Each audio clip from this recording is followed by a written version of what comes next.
So while some guys might really enjoy the super loud exhaust on this thing, I think I'm going to switch it out for some turbos, at least while I get it a little more tolerable, I guess.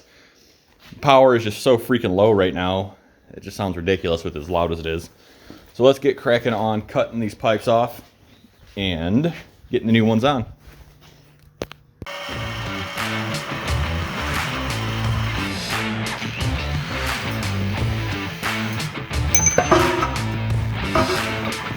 And now real quick before and after.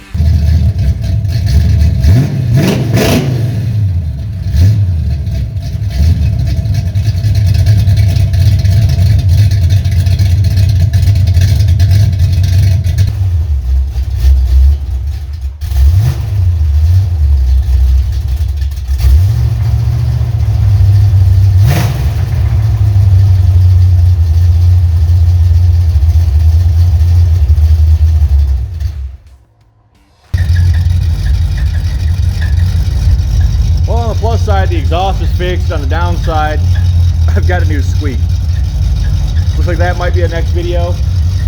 But I appreciate you guys following along in these really quick, kind of vloggy type videos. It really means a lot to us. If you guys like what you're seeing, please like, please subscribe. As always, have a good one, and I will see you on the road.